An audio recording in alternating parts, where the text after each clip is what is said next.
बच्चों नमस्ते। आपने पढ़ा था जो है ना पहली क्लास में कि फायर क्या है। ठीक, फायर के बाद जो है ना आपने अंतिम दौर में जाना था उस चैप्टर के कि किस प्रकार की आग को किस प्रकार के अग्निशामक यंत्र से बुझाया जाता है। ठीक, आपने जाना था क्लास ए की फायर को आप वाटर युक्त अग्निशामक यंत्र से बुझा सकते हो। क्लास बी की फायर को आप जो है ना फोम टाइप अग्निशामक यंत्र से बुझा सकते हो। आप क्लास डी की फायर को चूर्ण युक्त अग्निशामक यंत्र से बुझा सकते हो।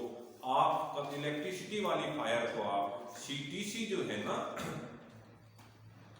अग्निशामक यंत्र से बुझा सकते हो। ठीक, इसके बाद आज चैप्टर शुरू करते हैं हम कृत्रिम श्वसन विधि। ठीक है ना, कृत्रिम श्वसन विधि। ठीक, अच्छा, ये चैप्टर पढ़ने की आवश्यकता क्यों है? सबसे पहले तो हर बात का जो है ना कारण जानना जरूरी है। तो हम जानेंगे हमें क्यों पढ़ना। बच्चों, आपके सिलेबस के अनुसार आपको ये माना जाता है कि जब आप अपना पूरा सिलेबस कंप्लीट कर लोगे तो एक शानदार कारीगर बन जाओगे। और जब शानदार कारीगर बन जाओगे तो इसका मतलब आप कहीं ना कहीं किसी ना किसी उद्योग में, किसी ना किसी फैक्ट्री में जाके कार्य करोगे। तो ये प्राय ये देखा गया है कि जब कारीगर जो है अपना काम करने के लिए किसी उद्योग, फैक्ट्री, कारखाने में जाता है तो वहां पर उसके साथ कोई ना कोई दुर्घटना हो जाती है। जैसे इलेक्ट्रिशियन के साथ हो सकता है उसको जो है ना इलेक्ट्रिकल झटका लग जाए। वो आम आदमी के लिए भी हो सकता है, वो रोड पे जा रहा है कोई एक्सीडेंट हो जाए, या साइड पे जो है ना कभी कभी जो है ना ऊपर से कंस्ट्रक्शन साइट पे हम देखते हैं कभी कभी मजदूर ऊपर से गिर जाता है। ठीक, कभी कभी ये भी देखा जाता है कि जो है ना आदमी पानी में डूब गया जो है ना, तो ऐसी अवस्थाओं में आदमी का पानी में डूबना, आदमी का रोड पे एक्सीडेंट होना, आदमी के साइड पे इलेक्ट्रिसिटी करंट लगना, इन सब हादसों की वजह से उसकी जो है ना सांसें रुक जाती है। और उसकी सांसें रुकने का मतलब आप समझते हो कि वो मौत के काफी करीब चला गया। तो उस दौरान अगर उसके पास ऐसा कोई कामगार हो जो जिसकी सांस रुकी है, उसको कृत्रिम श्वास देके उसकी सांसें सामान्य ला दे, इसलिए आपको कृत्रिम श्वसन विधि पढ़नी पड़ रही, ताकि भविष्य में आपके साथ अगर ऐसा कुछ जहां आप काम करते कोई ऐसा हादसा हो जाता है कि जो है ना कोई गंभीर रूप से घायल हो गया और उसकी सांसें रुक गई, आप उसका जीवन जो है ना बचा सको, तो आपको जो है ना तो रुकी हुई सांसों को वापिस सामान्य सांसों में लाने के विधि ही कृत्रिम श्वसन विधि है। कृत्रिम श्वसन विधि क्या विधि हुई? रुकी हुई सांसों को सामान्य जो है ना श्वास में लाने को कृत्रिम श्वसन विधि कहते हैं। और आपको पर यह पता होना चाहिए कि सामान्य श्वसन किसे कहते हैं भाई। हम बार बार जिक्र करते रहेंगे कि आपको जो है ना घायल व्यक्ति की सामान्य श्वसन हो जाना करना है, उसका सामान्य श्वसन। तो सामान्य श्वसन के बारे में आप ये महत्वपूर्ण जान लो कि बच्चों हर आदमी सांस लेता है। ठीक, सांस का मतलब है ऑक्सीजन का लेना, कार्बन डाइऑक्साइड का छोड़ना। पर आप एक मिनट में कितनी बार सांस लेते हो? 14 से 18 बार।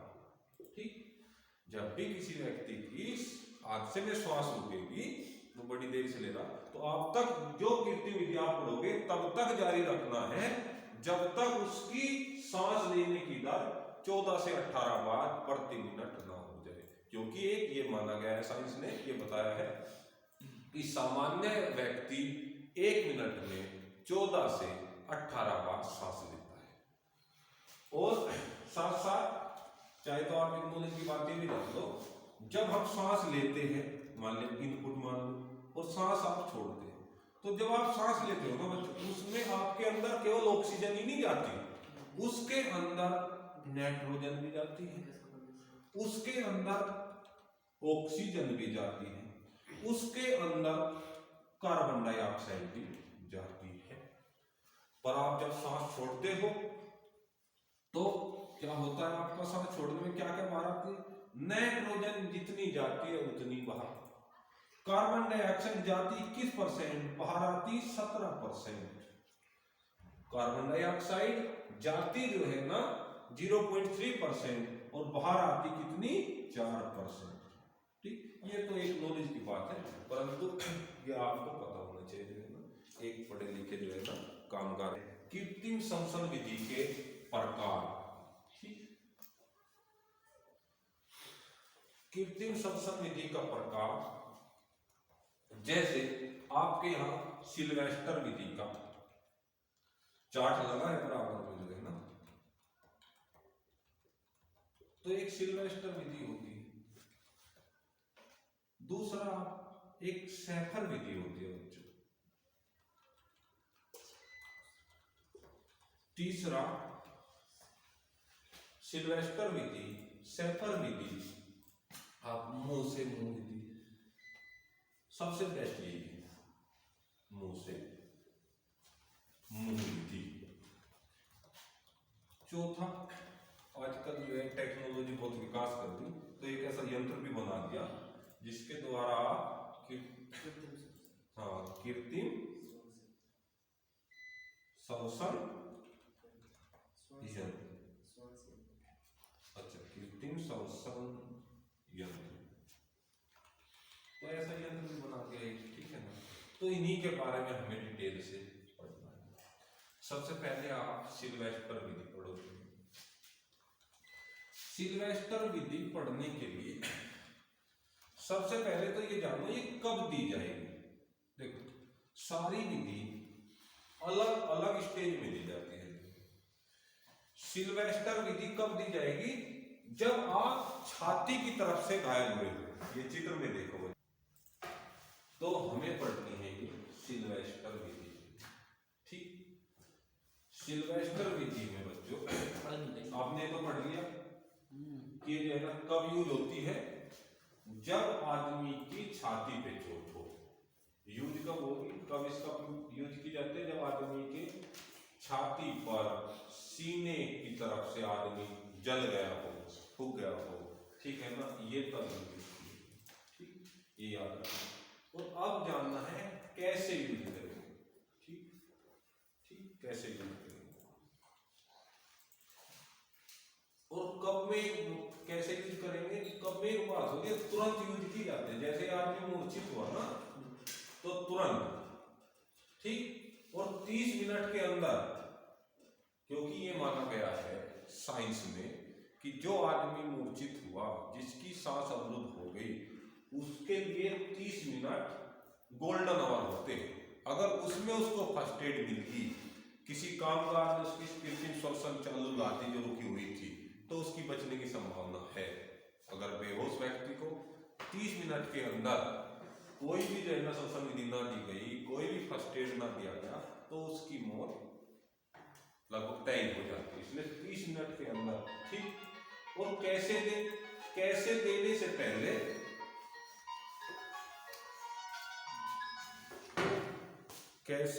पहले साइलेंट कर दो, थोड़ी सी कुछ तैयारी करनी चाहिए आपको कि कब जान ली और कैसे से पहला स्टेप है बच्चों, हमेशा जहां आदमी को हादसा हुआ वहां से भीड़ भाड़ हटाइए।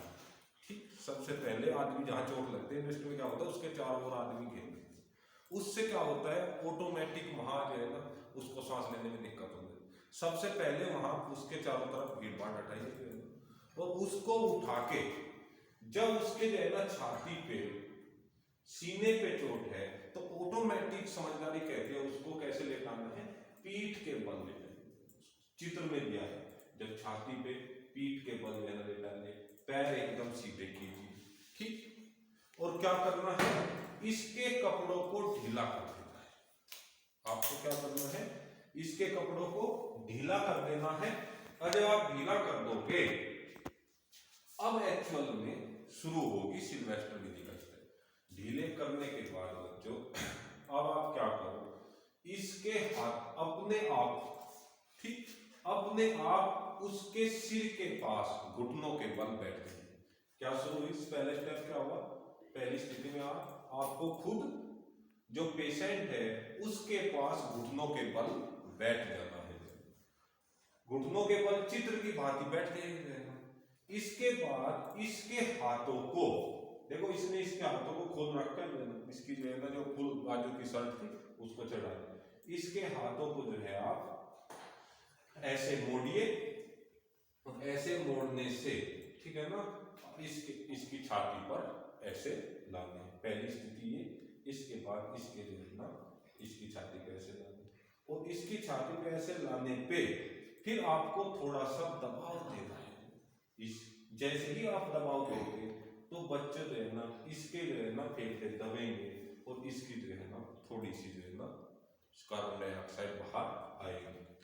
और साथ साथ ये भी ध्यान रखना है इसका मुंह खुला हो, ठीक है ना, इसका मुंह भी खुला होना चाहिए। फिर उसके बाद आप दबाव हटाइए, दबाव हटाने के बाद ऐसे मेरी छाती पे दबाव दिया, दबे, इसके बाद फिर मेरे हाथों को ऐसे जो है ना लेटा हुआ हूं, ऐसे सीधे खुली जो है ना आपकी यूं ऐसे करना है, फिर लाना है, फिर ऐसे ही दबाव देना है, फिर जो है ऐसे ही पीछे ले जाना, ऐसे जो है ना आपको कितनी बार?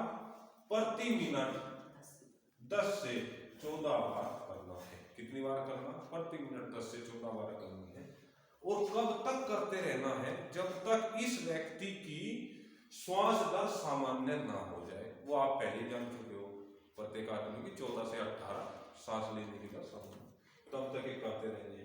इस विधि से आदमी की जो है ना सामान्य सांस संक्रिया लौट आती है, और यही आपकी सिल्वेस्टर विधि है। ठीक की तरफ अगर घायल हो तो पीठ के बल लेटाना है, और इस तरीके की प्रक्रिया आपको करनी है। दूसरी विधि पढ़ते हैं। अब कृत्रिम श्वसन विधि की दूसरी विधि को शैफर विधि कहा जाता है। शैफर विधि का नाम होल्गर नेल्सन विधि भी है। ठीक, होल्गर नेल्सन विधि को शैफर विधि भी कहा जाता है। ये कब दी जाती है? जब आदमी को पीठ की तरफ से घायल हो, जिसकी पीठ पे छाले पड़ गए हो, पीठ की तरफ से जल गया हो, तब आपको जो है शैफर विधि का आप प्रयोग करोगे। और जब आदमी पीठ की तरफ से जो है ना जला है, फूका है, तो आप क्या कर लो जो है ना उसको छाती के बल लेटा लीजिए। ठीक, छाती के बल लेटा लो जो है ना और फिर अपने आप को छाती के बल लेटाने के बाद वही पुरानी विधि वाला काम, उसके कपड़े थोड़े ढीले कर लीजिए जो है ना, उसका मुंह नाक खुला होना चाहिए। ठीक, उसका मुंह नाक साफ कर दो जो है ना, बंद ना हो। इसके अलावा जो है अब आपको जो है खुद इसके घुटनों के पास घुटनों के बल बैठना है। इसमें क्या है? घुटनों के पास घुटनों के बल बैठना है, और अपने हाथ की चारों उंगलियां एक साथ, अंगूठा अलग, दोनों के बीच में उंगलियां अंगूठे के बीच में 90 डिग्री का कोण बनाते हुए, जहां पर पेशेंट की पसलियां है, पसलियों के पास हाथों को ले जाना है, और बिल्कुल स्ट्रेट हाथ, कोनी मुड़ी नहीं होनी चाहिए, आपको स्ट्रेट हाथों के साथ ले जाइए। और ले जाने के बाद क्या करना है? फिर उसको जो है ना दबाव देना है। और दबाव की कंडीशन क्या है? आपके हाथ स्ट्रेट ही रहने, आपको अपना भार लाना है हाथों के ऊपर, पर ज्यादा देर नहीं, मात्र 2-3 सेकंड दबाव दीजिए, फिर आप सामान्य स्थिति में बैठ जाइए। फिर आप जो है ना ऐसे ही स्ट्रेट हाथ रखते हैं, पसलियों पे दबाव दीजिए, फिर आप सामान्य बैठ जाइए। ऐसा करने से क्या होगा? जब आप पीड़ित आदमी के जो है ना पसलियां दबाते हो तो उसके बाहर जो है मतलब हवा बाहर आती है। जैसे ही जो है ना दबाव छोड़ते हो तो उसके अंदर हवा जाती है। तो ऐसा करने से हम देखते हैं कि ये जो है ना कभी कभी तो 1 घंटा लग जाता है। शैफर विधि में, सिल्वेस्टर विधि में ऐसा करने के लिए घंटों घंटों तक जो है ना करने के बाद तब जाके आदमी की सामान्य सांसें वापसी आती है। तो ये हुई आपकी बड़ी सिंपल सी सिल्वेस्टर शैफर विधि। ठीक है, ये आपकी शैफर विधि।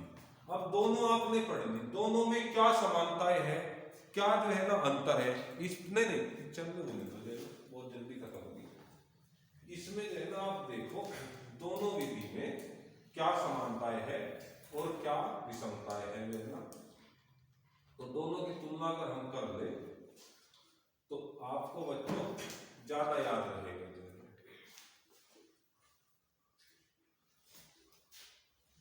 कि सिल्वेस्टर विधि में क्या है, जब व्यक्ति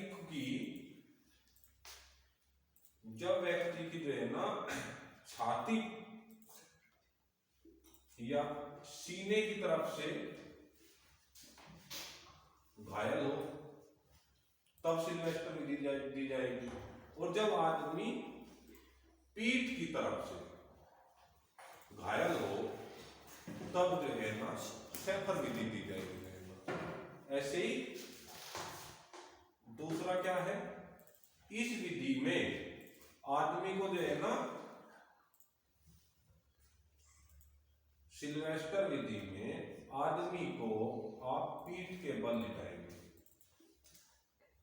पीठ के बल लिटाएंगे। शेफर विधि में आप छाती के बल या छाती की तरफ से लिटाएंगे। ठीक। सिल्वेस्टर विधि में क्या है आपका, सिल्वेस्टर विधि में आप पीड़ित के सिर के पास बैठेंगे, सिर के पास बैठेंगे, जबकि शेफर विधि में आप पीड़ित के घुटनों के पास बैठेंगे, घुटनों के पास बैठेंगे। ठीक। इसके बाद आप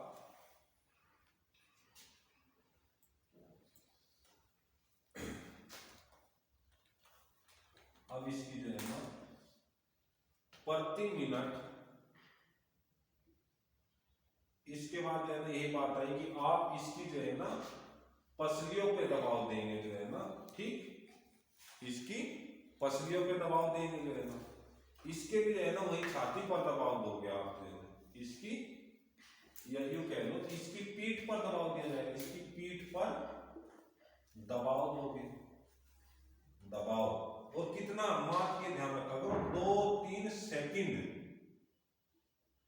2-3 सेकंड के लिए इसकी पीठ पर जो है ना पसलियों पर दबाव दोगे, जबकि इसकी छाती पर दबाव दोगे। इसकी आप छाती समय वही रहता है जो है ना। पांचवा, समानता की बात अगर मैं करूं, दोनों में समानता क्या है, ये मान लीजिए इसकी अंतर है। अब दोनों विधि की समानता क्या है, दोनों विधि में ही आपको घुटनों के बल बैठना। ठीक है ना, दोनों विधि में ही आपको घुटनों के बल बैठना है। पीड़ित के पास दोनों विधि में ही आपको घुटनों के बल बैठना है। अगली समानता आप क्या कह सकते हो, दोनों विधि ही लंबी है, मतलब लगभग जो है ना कभी कभी ये सामान्य सांसों में 1 घंटे तक चलानी पड़ती है, 1 घंटे तक चलानी पड़ती है। दोनों विधि बड़े लंबे समय की है जो है ना। ये इसकी जो है ना विषमताएं और समानताएं है। ठीक। इस शेफर विधि का एक जो है ना नाम है होल्गर नेल्सन विधि। शेफर विधि का नाम होल्गर और नेल्सन विधि भी याद रखना, कभी भी क्वेश्चन आ जाता है। होल्गर नेल्सन विधि कब यूज की जाती है, किस पोजीशन में जैसे इस्तेमाल की। तो ये हुई आपकी जो है ना दोनों विधि। अब बात करेंगे तीसरी विधि, माउथ टू माउथ विधि। तीसरी विधि मुंह से मुंह विधि को लाबार्ड विधि भी कहते हैं। 1 नंबर का क्वेश्चन, इसको आप लाबार्ड विधि भी कहते हैं जो है ना। और ये जो है ना सबसे प्रचलित, सबसे ज्यादा यूज होने वाली विधि है आज के समय में। तीसरे नंबर की जो विधि है माउथ टू माउथ, ये सबसे फेमस, सबसे ज्यादा प्रयोग हो रही है जो है ना फैक्ट्रियों में, इंडस्ट्रियों में जो है ना। और इसका जो है ना क्यों फेमस होगी, एक तो कारण यही होगा जो है ना आदमी जो है ना किसी भी तरफ से घायल है तो ये विधि यूज कर सकते हैं। दूसरा, इसमें भी आप जो है पीड़ित व्यक्ति को पीठ के बल लिटाना है। ठीक। इसका यूज करने का कैसे यूज होती है, इसमें जो है ना जो पीड़ित है वो पीठ के बल लिटाया जाता है, इसमें पीड़ित को पीठ के बल लिटाया जाता है। लिटाने के बाद वही सामान्य प्रक्रिया, आप जो है ना सभी भीड़ को जो है ना दूर हटा दीजिए जो है ना, उसके बाद उसके मुंह को खोलिए। पीठ के बल लिटाने के बाद आपको खुद जो है ना उसके पास बैठ जाना है और फिर उसके मुंह को खोलना है। और मुंह खोलने का क्या तरीका है, जो आपके लोअर दांत है वो हायर होना अपर दांत से, सेम चित्र की तरीके से, ठीक है ना। आपके जो है ना निचला जबड़ा ऊंचा, ऊपरले वाले जबड़े से ऐसे खोलना है। प्राय पाया जाता है कि व्यक्ति के जो है ना मुंह से उस टाइम पे खून निकल रहा हो या बंद हो, ठीक है ना, जीभ कटी हो, इस टाइप की स्थिति रहती है, तो सबसे पहले जो है ना ऐसी स्थिति लिटाने के बाद कपड़े से उसके जो है ना मुंह को बिल्कुल साफ कीजिए, जो है ना नाक को बिल्कुल साफ कीजिए जो है ना, फिर एक स्वच्छ कपड़ा लेकर उसके जो है ना मुंह पर रखिए, जो है ना मुंह पे रखने पर और अपने नाक बंद कीजिए, मुंह पे कपड़ा रखिए तथा नाक बंद कीजिए, फिर उसके मुंह के ऊपर अपना मुंह रखिए और जोरदार सांस को फूंकिए और तब तक इतनी जोर से फूंकना है कि उसके फेफड़े फूले दिखाई दे। फिर जो है ना तत्काल दो फूंकने के बाद अपना मुंह हटा दीजिए, जो है फिर जो है ना दोबारा जो है ना मुंह पे मुंह रख के उसकी जो है ना सांस अंदर दीजिए, फिर हटा लीजिए, जो है ना ऐसा जो है ना करने से आप देखोगे 10-15 मिनट के अंदर ही मूर्छित व्यक्ति की या जिसकी श्वास कम हो गई थी उसमें जो है ना उसकी श्वास सामान्य हो जाती है। पर विशेष ध्यान एक ही बात का रखना है कि उसकी नाक बिल्कुल टाइट बंद हो। क्या सावधानी है इसमें, उसकी जो है ना नाक, सावधानी है नाक टाइट बंद हो, ठीक है, नाक पूर्ण पे बंद हो, क्योंकि नाक अगर आपने नाक अच्छे से बंद नहीं की, आप मुंह से जो है ना फूंक मार रहे हैं उसके अंदर नाक से हवा निकल जाएगी ना, तो नाक भी जो है ना उसका पूर्ण पे बंद हो, तब जाके आपको जो है ना ये विधि निभानी है। और इसमें जो है ना 15 से 20 मिनट का समय लगता है, इसीलिए सबसे अच्छी और फेमस होगी। क्यों, क्योंकि बाकी विधि में आपने जाना घंटों का समय लगता है और इस विधि में जो है ना 15-20 मिनट के अंदर आदमी की जो है ना श्वास सामान्य हो जाती है। अच्छा, इन बातों को तो ध्यान रखना है, आपने विधि सब पढ़ ली, आपको ये भी होना चाहिए साथ साथ जब आप ये क्रिया कर रहे हो आपका कोई साथी तत्काल जो है ना घायल व्यक्ति के लिए एम्बुलेंस को बुला ले। ठीक, एम्बुलेंस के लिए आपको याद होना चाहिए 108 नंबर डायल करे। ठीक, और फायर घटना के लिए आग लगी हुई है तो आप 101 डायल करे, पुलिस के लिए 100 डायल करे, तो ये जनरल नंबर भी याद होने चाहिए। ठीक है ना, सभी कामगारों के लिए। ठीक, एम्बुलेंस के लिए, फायर के लिए और पुलिस के लिए 112। ठीक है।